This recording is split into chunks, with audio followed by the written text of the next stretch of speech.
What is going on, everybody?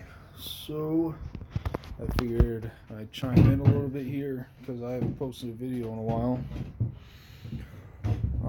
This video is going to be mainly about why I use Amsoil in my Xterra. I see it pop up on the forums every once in a while. People asking, what oil to run because Xterras are pretty famous for that little valve tick, right when start up or whatever. Some people it doesn't bother, some people it does. Like me, it bothered because, shouldn't hear any noise like that coming from your engine. It's kind of scary.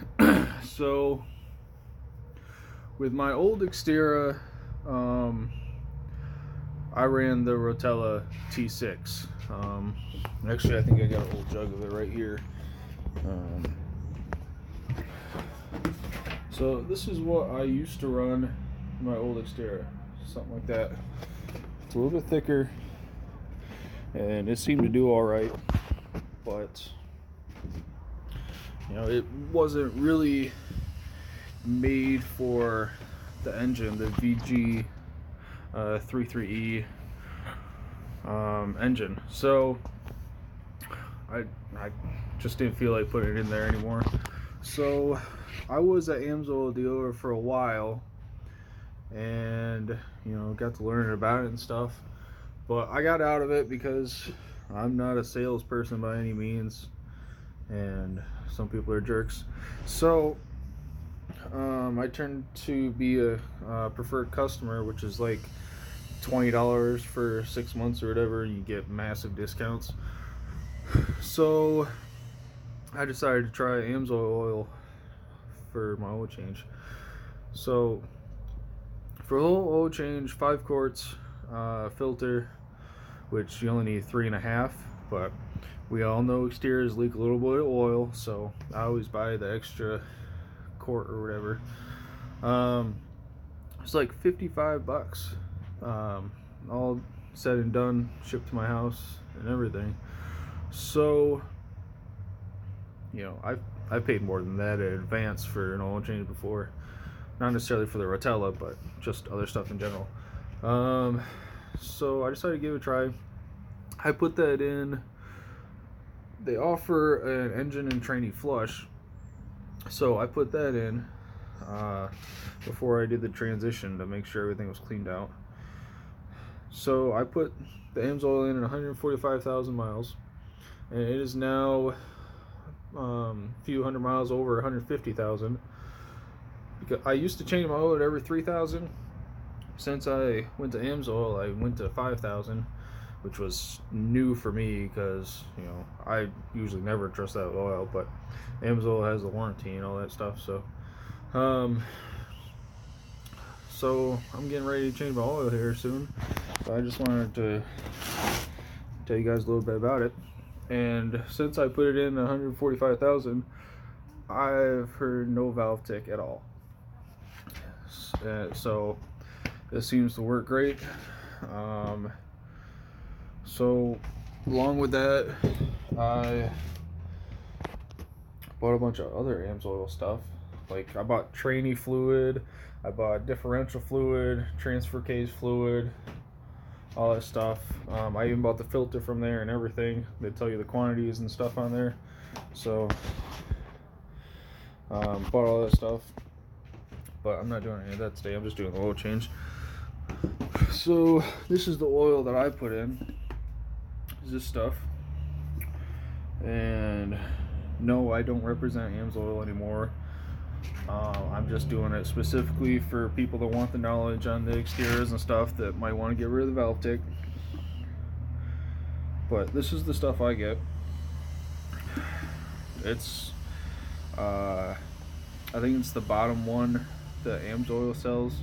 They sell like the Signature series and the XL series and stuff like that, but this is the bottom one, and it seems to work pretty good. It's just regular 5W30 of 100% full synthetic, but like I said, I bumped up to 5,000 miles and I haven't had any issues whatsoever.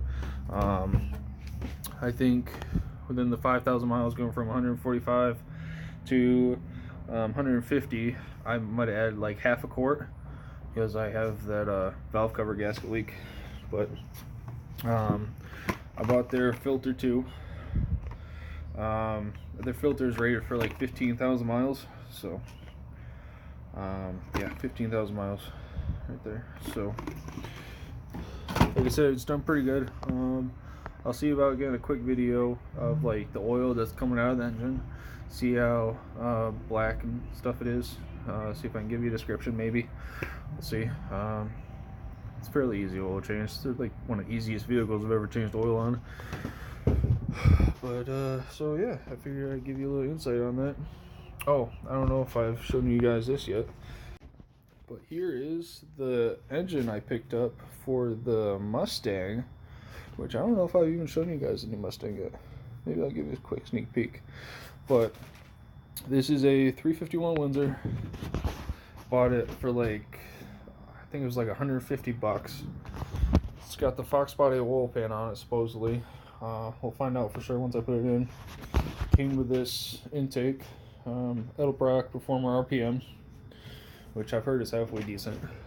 But I'm in the process of gonna tear it down, check all the bores, make sure there's nothing wrong with them, because it had a little bit of water in it, but probably gonna end up taking it to a machine shop anyway. So yeah, there's that.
Funny, when I bought this thing, I bought it from PA, had pretty much zero rust on it, and I've had it a year this week in New York, and it's already starting to rust like crazy.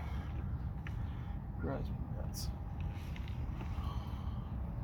Get a little oil there on the plug. Put that sucker back in.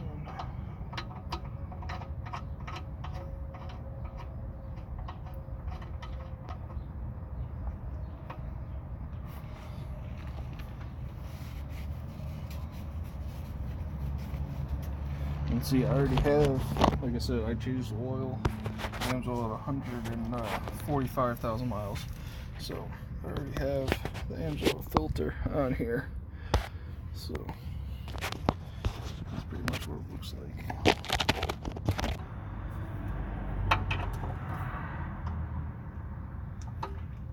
Don't tighten that too tight. Okay.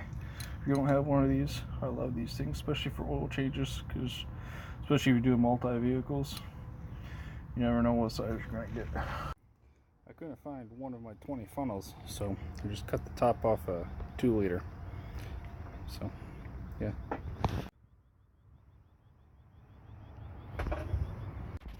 So oil change is finally done. Just gotta put the cap back on.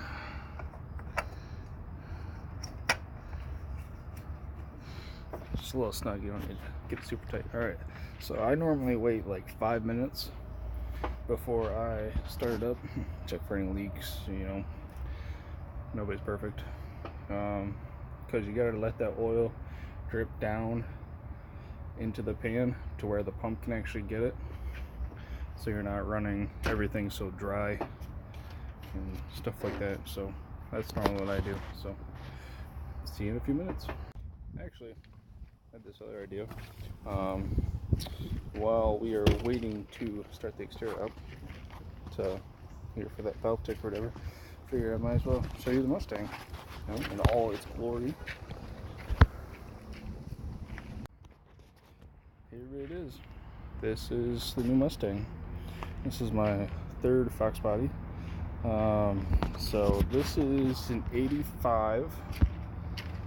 It's got the, I think it's like 84 wing on it, the hatch, you know, because it's actually got the ducktail, which I actually love. I bought it for $500. Obviously, a lot of work that needs to be done to it, but it's kind of how I like it. It's got a sunroof that somebody installed on it, which, from what I could tell, it does not leak yet, which is very impressive. So let's see how that goes. So yeah, this is what that 351 is going to go into, which I have big plans for this car. I'm not going for like max horsepower or anything like that, but the main reason I picked the 351 is because I do plan for decent power. Because the 302s, the 50s that come in them, a lot of people don't have much luck with them getting past 500. Some people do if they actually know what they're doing, but I don't want to take that risk.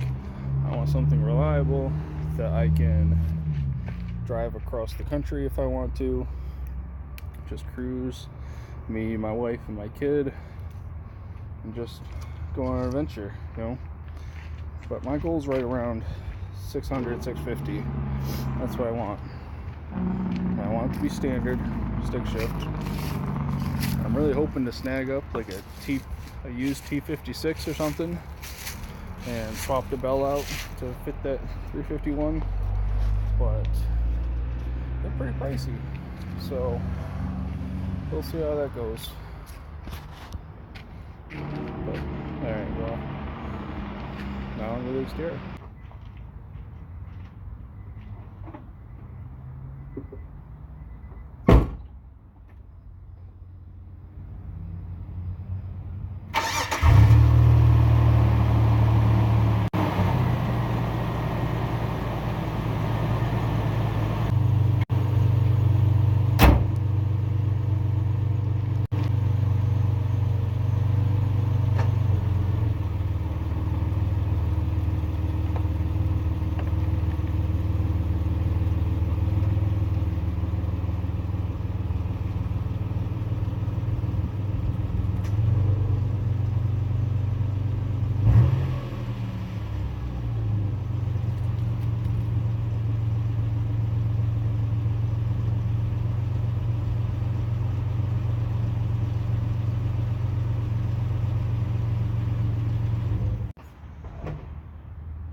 And there we go, guys. It doesn't sound too bad at all. So, if you like the video, comment below some suggestions that you'd like to see or want me to do or whatnot. And don't forget to subscribe. Alright, catch you later, guys.